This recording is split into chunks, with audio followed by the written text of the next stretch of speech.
Hello students, today we are taking some numerical part of the formulas we have used earlier of Newton's second law and momentum.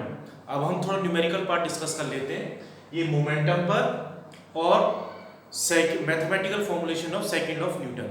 Second law of Newton क्या था? F is equal to m में और momentum का formula क्या? P is equal to m v. इस पर हम numerical थोड़ा डिस्कस कर लेते हैं 4-5. देखो पहला question, a body of a mass 60 kg has a momentum of 300 kg meter per second. Calculates its velocity. अब ध्यान से देखना है इसका. सबसे पहले हम इसमें क्या करेंगे? गिवन चीज लिखेंगे. A body of mass 60 kg. मास कितना दे रखा है? 60 kg. हमने कैसे पहचाना कि मास की SI यूनिट क्या होती है? kg. ये 60 है तो 60 kg आपका m हो गया, मास हो गया. ठीक है. मोमेंटम को किससे डिनोट करते हैं? हम p से. मोमेंटम कितना दिया हुआ? 300 kg metre per second. Momentum की एसआई यूनिट क्या होती है? Kilogram metre per second. तो आपका ये p आ जाएगा, p equal to 300 kilogram metre per second. ठीक है. हमें फाइंड आउट करना है क्या? Calculate the velocity. वेलोसिटी हमें फाइंड आउट करनी है इसके अंदर. अब सबसे पहले हम मोमेंटम का फॉर्मूला लिखेंगे, p is equal to mv. इनकी वैल्यूज पुट कर दो. m की वैल्यू कितनी दे रखी है मोमेंटम की? चलो इधर करते हैं. मोमेंटम की वैल्यू कितनी है हमारे पास में? 300. मास कितना दे रखा है इसमें? 60. Velocity v 300 upon 60. 0 से 0 कैंसिल. 6 ये 5 से, तो वेलोसिटी कितनी आ गई हमारे पास में? 5 मीटर पर सेकंड. ये आपको वेलोसिटी आ गई जो हम फाइंड आउट करेंगे. ठीक है. अब आइए नेक्स्ट न्यूमेरिकल पे. नेक्स्ट न्यूमेरिकल क्या है ये क्लियर हो गया. क्वेश्चन में मास दे रखा है 60 kg, momentum 300 kilogram metre per second, velocity find out करनी है. तो मोमेंटम का फॉर्मूला p m. p की वैल्यू हमें रख दी 300, m की वैल्यू रख दी 60, वेलोसिटी फाइंड आउट करनी है. इसको डिवाइड में पहुंचा दी, 0 0 कैंसिल कर दिया, हमारे पास 5 मीटर पर सेकंड आ गया. Question number second. Question number second में find the change in momentum of a car weighing. Mass कितना है इसके अंदर? 1500. Mass is equal to 1500 kilogram. Next part, when its speed increases from, ये initial velocity है, u is equal to 36 kilometre per hour. u is equal to 36 kilometre per our.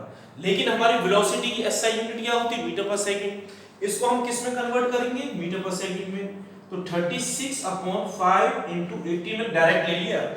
आप यहाँ पे 5 upon 80 ना लेकर के 1 किलोमीटर में कितने मीटर होते हैं? 1000.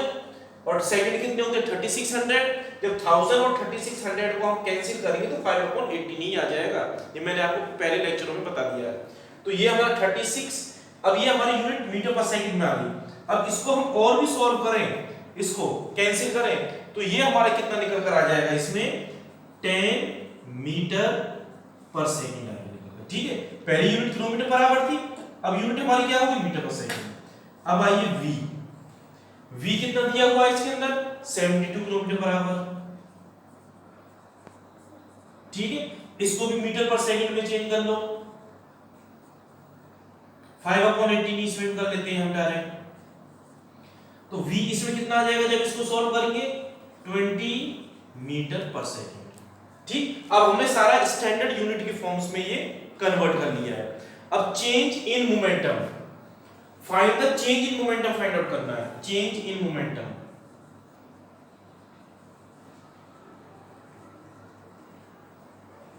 चेंज इन मोमेंटम फॉर्मूला क्या होगा? Final momentum minus initial momentum. तो फाइनल मोमेंटम का फॉर्मूला mv, फाइनल वेलोसिटी के साथ इनिशियल मोमेंटम का फॉर्मूला mu. इसमें से m हमने कॉमन निकाल लिया, v माइनस u. m कितना दे रखा है क्वेश्चन में? मास 1500, इसकी वैल्यू रख दी हमने. v कितना है इसके अंदर? 20 और u कितना है? 10.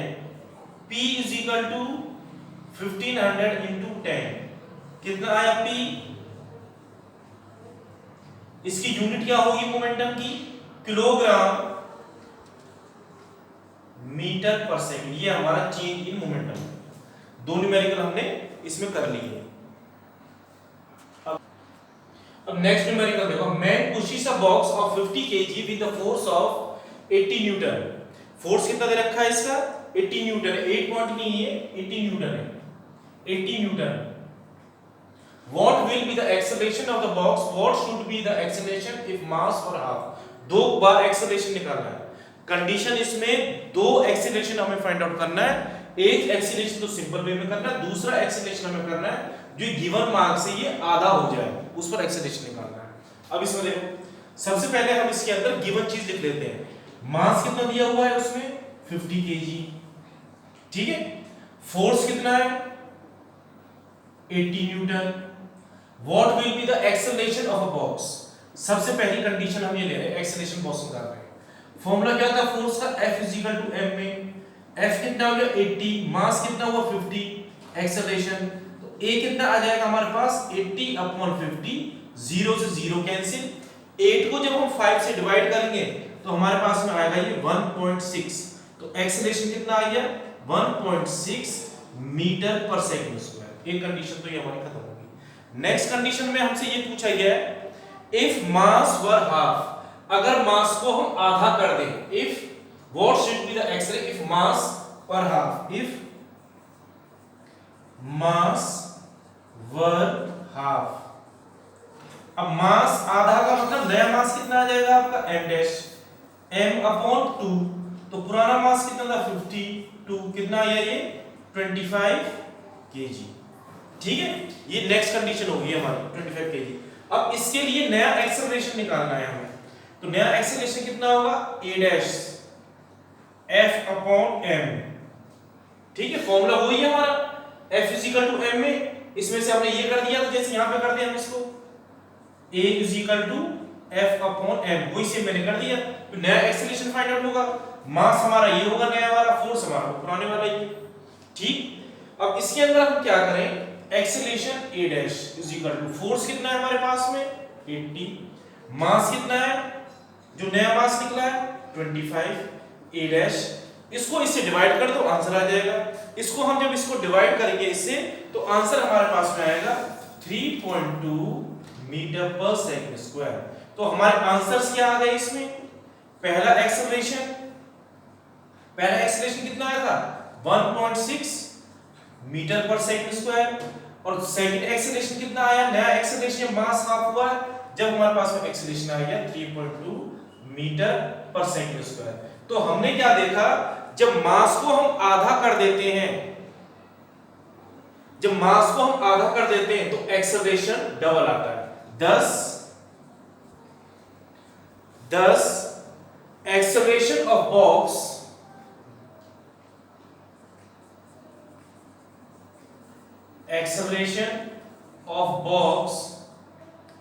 is double when mass is half, ठीक है, क्लियर। अब नेक्स्ट न्यूमेरिकल ले रहे हैं। अ बस of mass 5000 kg starts from a rest and rolls down a hill if it travels a distance of 200 meter in 10 seconds. Calculate acceleration of the bus, the force acting on the bus. हमें दो चीज निकालनी है, एक तो इसके अंदर हमें एक्सेलरेशन निकालना है, दूसरा हमें क्या निकालना है? इसके अंदर फोर्स निकालना है। अब देखो, सबसे पहले गिवन चीज निकलो, मास कितना दे रखा है बस का? 5000 kg, ठीक है। Starts from rest, initial velocity कितनी है इसकी?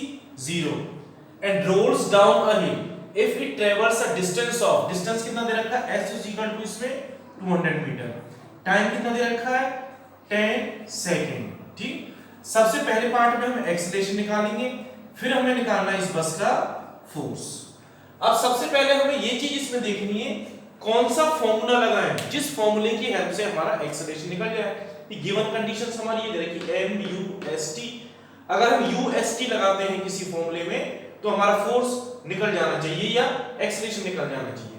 तो एक्सेलरेशन के लिए हम डिस्टेंस वाला फॉर्मूला जो हमने इक्वेशंस ऑफ मोशन पढ़ी थी, उसमें जो हमारी इक्वेशन ऑफ मोशन थी थर्ड वाली, s equal to ut plus half at square, उसको लगाएं तो उसकी हेल्प से हम एक्सेलरेशन को आसानी से निकाल सकते हैं।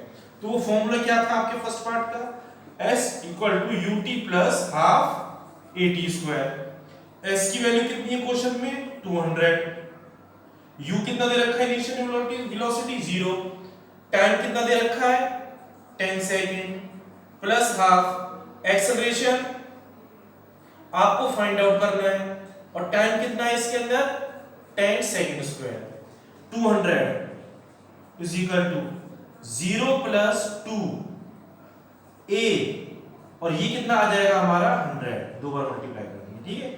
200 इक्वल टू 1/2 इंटू 100 a। इसमें अब a कितना आ जाएगा, देखो 200 इंटू 2, ये ऊपर चले गया, 100 आपका नीचे आ गया। एक्सेलरेशन इसको सॉल्व कर दो, 2 0 2 0 ये कैंसिल, तो हमारे पास में एक्सेलरेशन कितना आया a, 2 2 जा 4, a is equal to 4 metre per second square. Acceleration first part तो हमारा न्यूमेरिकल का ये खत्म हो गया। सेकंड पार्ट न्यूमेरिकल में क्या पूछा है, इसमें हमें क्या निकालना है, फोर्स। फोर्स का फॉर्मूला क्या होता है सेकंड पार्ट के लिए, F is equal to ma, ठीक है। तो हमारे पास में फोर्स निकालना है हमें, मास कितना दे रखा है इसमें 5000, और एक्सेलरेशन हमने कितना निकाला अभी ऊपर into 4, F is equal to 4 5 से कितना होता है 20, इतना आपका न्यूटन ये फोर्स आ गया। तो हमारे न्यूमेरिकल के दोनों पार्ट इसमें कंप्लीट हो गए। Now we are taking the next law of motion, that is Newton's third law of motion. अब ये Newton's third law of motion क्या होता है,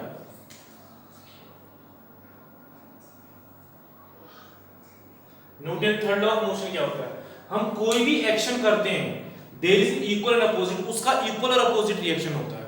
इसके कुछ हम डेली लाइफ से एग्जांपल्स कंसीडर करें, जैसे हमने एक बॉल ली और बॉल पे हमने एक्शन किया, उस बॉल को दीवार पे जोर से मारा और बॉल हमारे पास में आ गई, तो रिएक्शन क्या हुआ उसका आने का।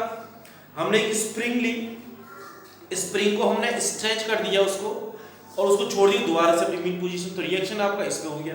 हमने दो स्ट्रिंग ले ली और बीच में उनको किसी उससे बांध दिया है, हम इसमें तो एक्शन लगा रहे हैं इधर खींचने का, लेकिन रिएक्शन इस पे दिखाई दे रहा है, ये भी हमें क्या हो रही है स्ट्रेच हो रही है। तो हमने इसको स्प्रिंग को, हमने दो स्प्रिंग ली और दोनों स्प्रिंगों को हमने आपस में ऐसे टाई अप कर दिया किसी से। अब जब इस स्ट्रिंग को खींचेंगे तो ये स्ट्रिंग भी आपकी खींच जाएगी। तो कहने का मतलब है किसी एक ऑब्जेक्ट पे जब हम एक्शन लगाते हैं तो दूसरे ऑब्जेक्ट पे हमें इसमें रिएक्शन दिखाई देता है, इसी को न्यूटन्स का थर्ड लॉ कहते हैं। इसमें एक चीज ध्यान रखने की बात है कि इसके अंदर एक्शन और रिएक्शन आपके इक्वल और अपोजिट लगते हैं, लेकिन वो डिफरेंट बॉडीज पे लगेंगे। किस पे लगेंगे, डिफरेंट बॉडीज पे, सेम बॉडी पे लगेंगे, हेंस इसकी वजह से वो कैंसिल नहीं होते। अब कुछ एग्जांपल कंसीडर करते हैं। ड्यूरिंग अ स्विमिंग, कोई आदमी जैसे स्विमिंग कर रहा है और स्विमिंग करते हुए अपने हाथों से एक्शन करता है और एक्शन करके अपने आप को तो आगे बढ़ाता है और पानी को पीछे की डायरेक्शन में पुश करता है। जो अपने हाथों से एक्शन कर रहा था पानी को पीछे करने का, वो तो हो गया उसका एक्शन। आदमी स्विमिंग कर रहा है और उसके हाथों से पानी पीछे जो जा रहा है वो क्या हो गया उसका एक्शन। और रिएक्शन क्या होगा कि पानी इतने ही इक्वल अमाउंट का फोर्स लगा रहा है जिसके कारण आदमी फॉरवर्ड डायरेक्शन में आगे बढ़ रहा है। तो एक्शन क्या था उसके हैंड, एक्शन क्या हुआ था बाय हैंड, और रिएक्शन क्या है उसका, रिएक्शन जो अप्लाई इक्वल फोर्स, जो वाटर उस पे इक्वल फोर्स लगा रहा है जिसके कारण उसकी फॉरवर्ड डायरेक्शन में मूवमेंट हो रही है। एक एग्जांपल और लेते हैं, जैसे हम नाव को किनारे पर लेके आते हैं और नाव से हम उतर जाते हैं, जैसे ही नाव से हम उतरेंगे किनारे पर तो नाव एकदम से पीछे की डायरेक्शन में चली जाती है। तो एक्शन क्या रहा हमारा इसमें कि हम नाव को बैंक का मतलब किनारे पर लेके आए, बोट बैकवर्ड डायरेक्शन, तो ये तो हमारा एक्शन हो गया। इसमें बोट, जो बोट आपकी बैकवर्ड डायरेक्शन में जा रही है। The boat is pushes away from the bank due to action of the man on and man jumps out the boat, और जो मैन आपका जंप आउट हुआ है उस बोट से निकला है वो कौन सा हो गया उसका रिएक्शन हो गया। अगर एक्शन देखें, force applied by the person on a boat through his foot, मतलब कि जैसे वो नाव से उतर रहा तो उसके जो पैरों ने क्या लगाया उस पर फोर्स लगाया, किस पर बोट पर, तो बोट आपकी बैकवर्ड में जा रही है, वो तो हमारा एक्शन है। और रिएक्शन क्या होगा इसके अंदर, रिएक्शन ये होगा force exerted on the person by the boat, कि उस बोट पर जो उस पर्सन ने फोर्स एक्सर्ट किया है वो उसका आपका रिएक्शन हो जाएगा। देखो इसका थर्ड एग्जांपल में क्या है, एक एग्जांपल और लेते हैं कि गन में से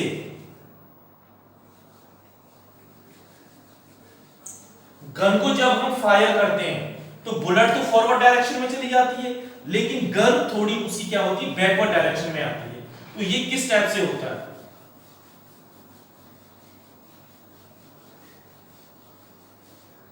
थर्ड एग्जांपल,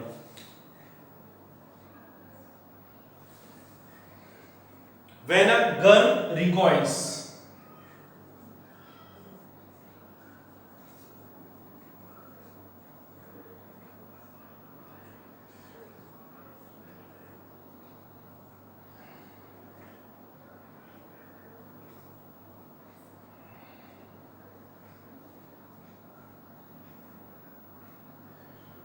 ये हमारी गन है, ठीक है। इस गन में से बुलेट फॉरवर्ड डायरेक्शन में जा रही है, ये है बुलेट और ये है गन। बुलेट किस में गई, फॉरवर्ड डायरेक्शन में, लेकिन जो इसमें रिएक्शन होते हैं हल्के से आपकी गन पीछे की डायरेक्शन में हटती है। ये ऐसा क्यों होता है? एक्शन हमारा कहां पे दिख रहा है हमको, आगे की डायरेक्शन में एक्शन, और रिएक्शन हमें कहां दिख रहा है, इसकी इस डायरेक्शन में। ऐसा इस वजह से होता है। इसको थोड़ा सा समझने के लिए हम न्यूटन सेकंड लॉ पर जाएंगे। न्यूटन सेकंड लॉ क्या था, F = m में अगर इसमें से हम एक्सेलरेशन निकाल लेते हैं F/m, तो acceleration is inversely proportional to the mass. इसका मतलब ये होगा उस ऑब्जेक्ट में एक्सेलरेशन कम होगा जिसका मास ज्यादा है। बुलेट और गन को कंपैरिजन करें तो गन में मास कैसा है, ज्यादा, और बुलेट का मास कैसा है, कम। तो हम जैसे ही फायर करते हैं तो इसके जो एक्सेलरेशन होगा बुलेट का वो कैसा हो जाएगा, ज्यादा। एक्सेलरेशन बुलेट का कैसा होगा, ज्यादा, क्योंकि इसका मास कैसा है बुलेट का, कम in comparison to the gun. और इसमें हल्के से बैकवर्ड में झटका लगेगा, रिएक्शन हमें इसमें दिखाई देगा, हल्का झटका लगेगा, वो इस वजह से होगा क्योंकि इसके अंदर एक्सेलरेशन हमें दिखाई देगा कम। क्यों दिखाई देगा एक्सेलरेशन कम, क्योंकि इस केस में बुलेट गन का मास कैसा है, ज्यादा, तो इस वजह से इनवर्सली प्रोपोर्शनल है। इसका मतलब ये होता है अगर ये क्वांटिटी ज्यादा होगी तो ये कम होगी, ये कम होगी तो ये ज्यादा। तो इस वजह से गन हमें बैकवर्ड डायरेक्शन में मूव करती दिखाई देती है। और न्यूटन के और भी एग्जांपल, जैसे बॉल को हम नीचे मारे जमीन पर और बॉल एकदम से ऊपर आ जाती है, तो इसमें ये भी होता है कि अगर किसी ऑब्जेक्ट में मास कम है तो उसमें फोर्स कम लगेगा, और जिस ऑब्जेक्ट में मास ज्यादा है उसमें फोर्स ज्यादा लगेगा। तो बॉल का मास कैसा था, कम, हमने उसको नीचे मारा, किस पर, अर्थ पर, और वो बॉल आपस में एक्शन रिएक्शन करके हमारे पास वापस आ गई, लेकिन कोई मूवमेंट हमें अर्थ के शेप में ये जमीन पे दिखाई नहीं दे रही, क्योंकि उसका बॉल के कंपैरिजन में मास कैसा है, ज्यादा है। ये भी हमारा एक्शन और रिएक्शन के एग्जांपल्स हैं। और भी हैं, जैसे fireman holds house pipes tightly. जो फायरमैन होते हैं, आग बुझाने वाले होते हैं, गाड़ियां होती हैं, उनका जो ये होता है उसमें पाइप, उसमें प्रेशर के साथ में पानी निकलता है काफी देर, उस प्रेशर के पानी को पकड़ते हैं, अपना एक्शन और रिएक्शन का काम करते हैं वो लोग। लेकिन उसमें क्या होता है, उस केस में पानी बहुत प्रेशर से आगे जा रहा है, पानी पे एक्शन कहां दिखाई दे रहा है, पानी का फॉरवर्ड डायरेक्शन में, लेकिन बैकवर्ड में वो पाइप हट रहा है, हमसे पकड़ा नहीं जा रहा पाइप को, वो हट रहा है, तो उस पाइप पर हमें क्या दिखाई दे रहा है, रिएक्शन दिखाई दे रहा है। तो ये आपके कुछ एग्जांपल्स हैं जो न्यूटन्स थर्ड लॉ के ऊपर बेस है। न्यूटन्स थर्ड लॉ हमने बता दिया, इसके अंदर दो ऑब्जेक्ट होने जरूरी हैं, एक ऑब्जेक्ट पे एक्शन होगा तो दूसरे पर रिएक्शन होगा, और at every action there is equal and opposite reaction. और इसको समझने के लिए एक चीज हम देख लेते हैं, जैसे हमने ये बॉल ली, एक बॉल ये है, इस पर फोर्स Fa लग रहा है, एक बॉल A है, दूसरी बॉल आपकी B है, ये फोर्स आपकी Fa इस साइड में लगा रही है, फोर्स इस पर इस साइड में, और जो ये बॉल B है इतना ही फोर्स इक्वल अपोजिट ये फोर्स इस साइड में लगा रहा है। A इस पर फोर्स लगा रही है, उतना ही फोर्स ये B इस पर लग रहा है, इस पे। तो हमारे ये दोनों फोर्स कैसे हो जाएंगे, Fa = Fb, लेकिन इक्वल और अपोजिट है, इस वजह से इनमें कैसा आ जाएगा, नेगेटिव साइन आ जाएगा। तो ये छोटी छोटी बातें हैं, इनको आपको ध्यान में रखनी है। इसकी मैंने पूरी स्टेटमेंट नहीं लिखी, आप खुद लिख लेना, इसकी भी स्टेटमेंट लिख लेना। एक वो हाउस होल्ड फायरमैन की, उसकी भी fireman holds a house pipe, उसकी भी स्टेटमेंट लिख लेना। आपके 2-3 एग्जांपल इसमें कराती हैं एक्शन रिएक्शन के, वो सफिशिएंट है, और बाकी मैंने जो भी चीज आपको बताई है वो समझाने के तौर पे बताई है।